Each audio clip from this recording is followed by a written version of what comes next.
Welcome to our deep dive, and today we're diving into the world of Demon Slayer, specifically Volume 1. Oh, good pick. Volume 1 is such a good setup. Yeah, it's like it throws you right into it, We've got Yeah. some excerpts and images you shared with me, so... Yeah, I pulled some of the really key moments I thought would be good to talk about. Awesome, yeah, I'm excited to see what you picked out. Cool. So, right off the bat, we're in this peaceful mountain village. Tanjiro's just a regular kid, selling charcoal, helping his family. It's almost like a little slice of life, Yeah. before everything goes. Yeah, exactly. Like, it's idyllic, almost. But even in those early pages, there are these hints. Like, Tanjiro's sense of smell, it's almost like superhuman. Did you get that vibe?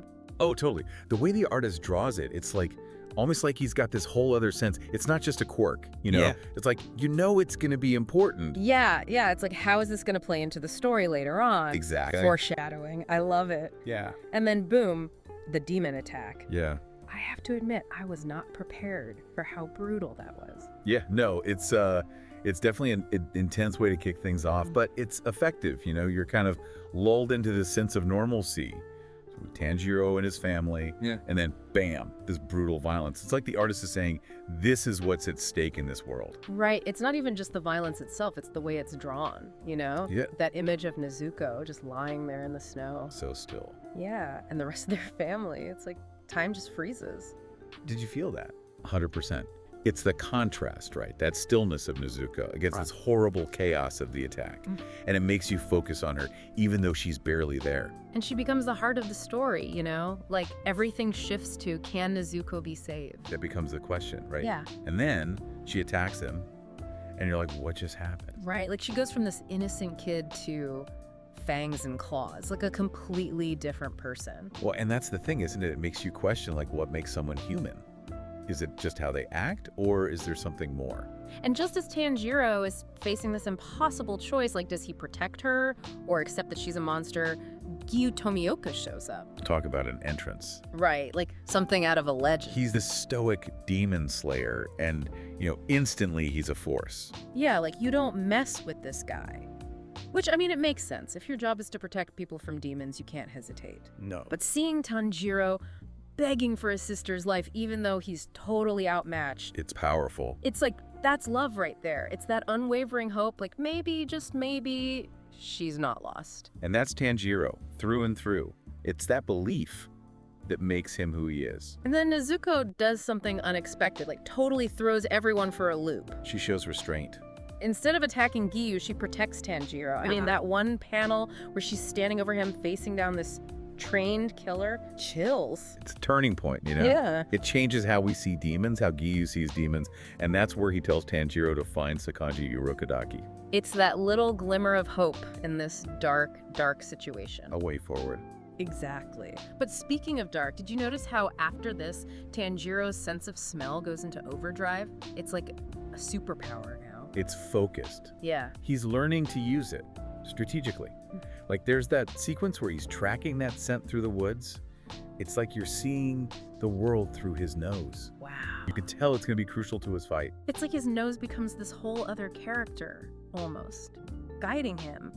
And that journey to find Urokodaki, it's not easy. Oh no. That's where you really see how dangerous this world can be. Yeah, like that demon he meets, the one that keeps changing shape. Oh, the morphing demon. Yeah, talk about creepy. The way it's drawn, like all grotesque and messed up, like something straight out of a nightmare. It's effective though. You really Well, feel the threat. Totally. And it's not just creepy looking, it's smart. Tanjiro can't just overpower this thing. He has to use his head and his axe and, well, his nose. It's like a whole other level of strategy. Right. He's analyzing, thinking a few steps ahead. Like a deadly game of chess, but with, more demons. And he almost loses. When he finally chops off its head, I was like, okay, he made it. But even though he wins, you can see it takes something out of him. Like, he's not just fighting demons, he's fighting this fear of losing Nezuko, too. That's always there, yeah. That worry. It never goes away. And it's a lot to carry, both literally and, emotionally. Absolutely. Yeah. Makes those scenes where he's training to carry her box while running, dodging stuff. So poignant. It's heartwarming, He's so determined. Yeah. But it's got to be taking a toll. Definitely. It speaks to his character, though. He never gives up. He just pushes forward. Which, speaking of pushing forward, he finally meets Urokodaki. And that first impression, not exactly warm and fuzzy. That Tengu mask. So intimidating. I'd be terrified. Oh, for sure. But I love how the manga uses those traditional images, Like Tengu and folklore, they can be good, they can be bad. Right. It's like the mask itself represents that duality. Exactly. And that duality, it's there in Urokodaki's teaching, too. Like, he's tough, no nonsense, but you can tell he cares. He sees Tanjiro's potential, and he's not going to let him waste it. So, yeah, all that training, running up mountains, dodging those swinging logs. Brutal. Effective, though. Oh, definitely effective. But it's more than just physical, right? It's mental, too. Like, remember that part where he's trying to slice the boulder? Classic training montage. Yeah. But yeah, it's like Urokodaki is saying, look, you're going to face impossible things. Don't give up. Yeah, find a way. Which, I mean, isn't that kind of like his whole journey?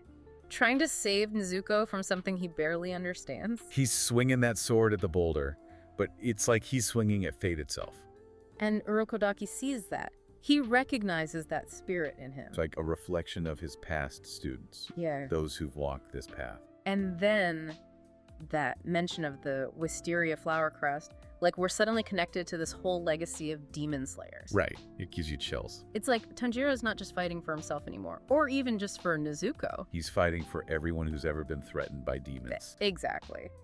And that's gotta be, I don't know, kind of empowering, like you're part of something bigger. It's crucial too, because as his training gets more and more intense, he's gonna need all the strength he can get. Speaking of intense, that duel with the other masked figure, wow. Things just got real. Right.